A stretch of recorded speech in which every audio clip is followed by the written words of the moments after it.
여러분 안녕하십니까? 계시록 10분 강해 12번째 시간입니다.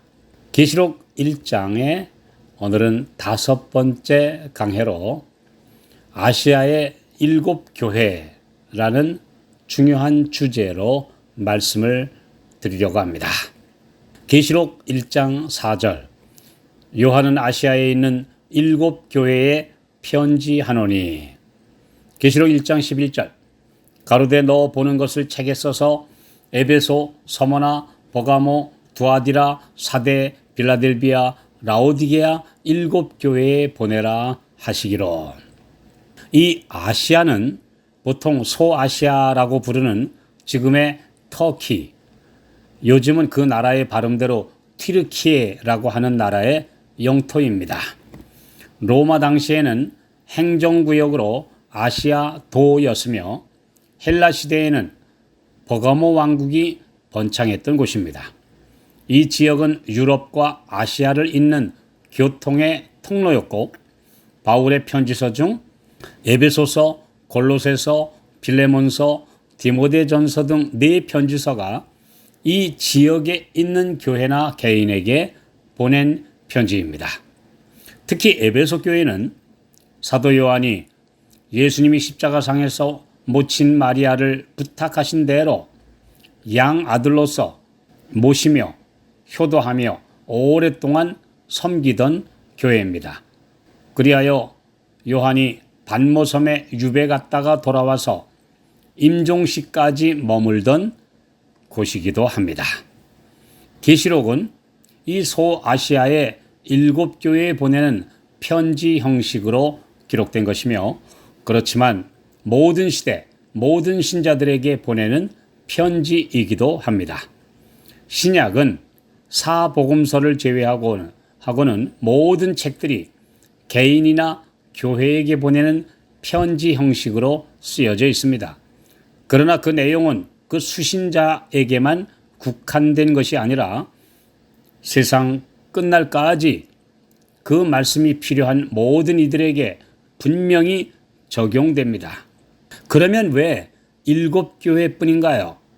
그 당시 많은 교회들이 로마 제국 안에 있었고 소아시아에도 골로새나 히에라볼리 등 여러 곳에 교회가 있었는데 이 7교회가 표본으로 선정되었기 때문입니다. 이 7교회는 모든 교회 형편과 모습, 특성과 필요를 모두 보여주는 대표적인 교회들이었기 때문입니다.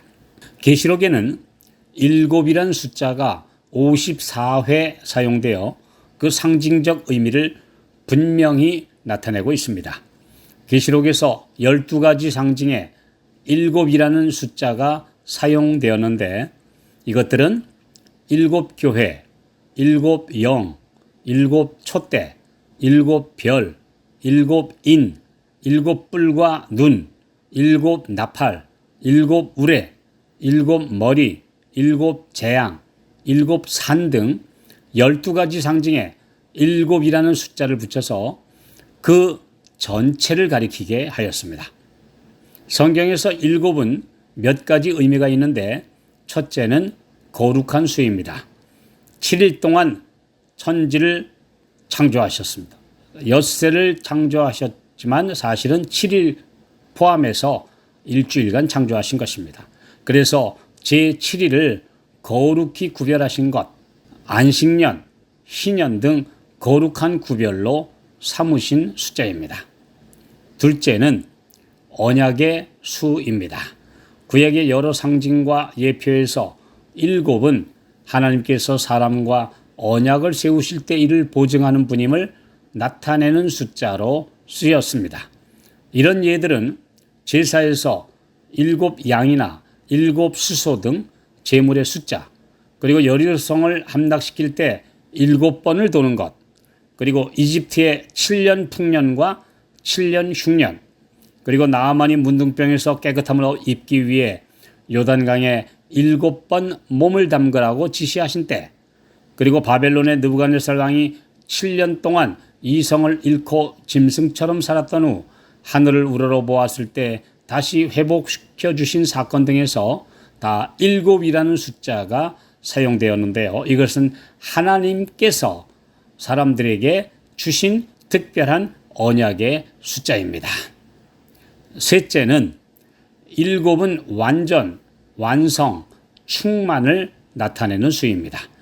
7 영, 7 눈, 7 천사, 7 촛대, 7 교회, 7 나팔, 7 면류관, 7 머리, 7 왕, 7 재앙 등으로 이렇게 사용된 숫자입니다. 7으로서 곧 전체를 뜻할 때 가장 많이 사용되었습니다. 7교회는 사도시대로부터 재림 때까지의 시대와 교회를 7시대로 나누어 각각 그 시대의 교회 상황을 대표하고 있습니다. 이 7교회가 있던 7도시들은 로마 제국이 기원전 133년부터 130년간 건설한 정치, 군사, 교통, 그리고 우편 배달 등을 위해 건설한 도로망을 따라 소아시아를 한 바퀴 도는 순서대로 이어지는 곳에 위치해 있었습니다. 이 7교회가 그냥 여기저기 있는 교회가 아니라 이 도로망을 따라서 차례로 한 바퀴 도도록 거기에 다 위치한 교회들이었습니다. 그 7도시를 계시록에서 언급한 순서대로 에베소, 서머나, 버가모, 도아디라, 사데, 빌라델비아, 라오디게아를 이렇게 도로망을 따라 차례로 방문할 수 있습니다. 이와 같이 7시대도 차례로 연속되는 기간입니다.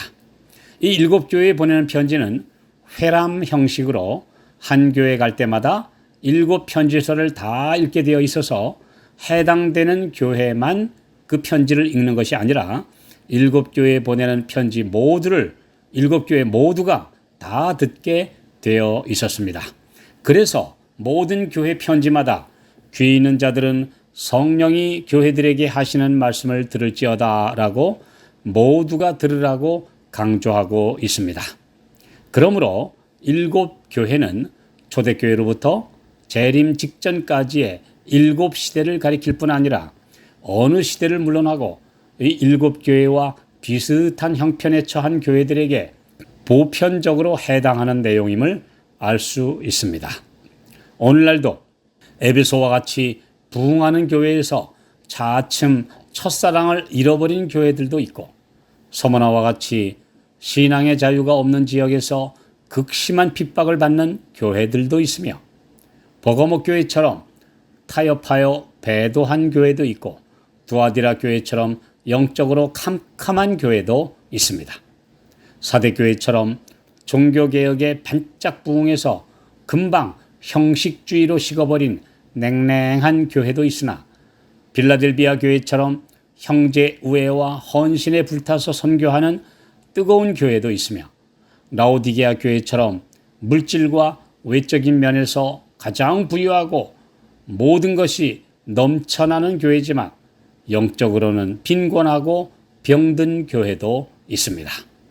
우리가 속한 시대의 교회는 7교회 중에 어느 교회인지 살펴보시면 누구나 금방 다 알 수 있습니다. 이 7교회 중에 우리 시대를 가리킨 건 당연히 라오디게아 교회임을 알 수 있기 때문입니다. 오늘날 시대 상황을 가장 정확하게 지적하고 있습니다. 그러나 자신의 처지를 모르고 교만과 자부심에 차 있는 교회와 신자들은 그 가련한 모습을 주님께서 안타깝게 바라보시고 마지막 호소를 하고 계십니다. 개인적으로 편차가 있지만 오늘날 시대는 대체적으로 이러한 형편임을 누구나 잘 알 수 있습니다. 주님께서 오늘 나에게 친서를 보내주신다면 7편지들 중 어느 편지의 내용으로 말씀하실지 우리가 각자 생각해 보는 것은 매우 소중한 말씀의 묵상입니다. 2000년간 교회는 이 편지들을 통하여 교훈과 책망 그리고 위로와 보증 이 모든 것을 주님께로부터 받고 있습니다.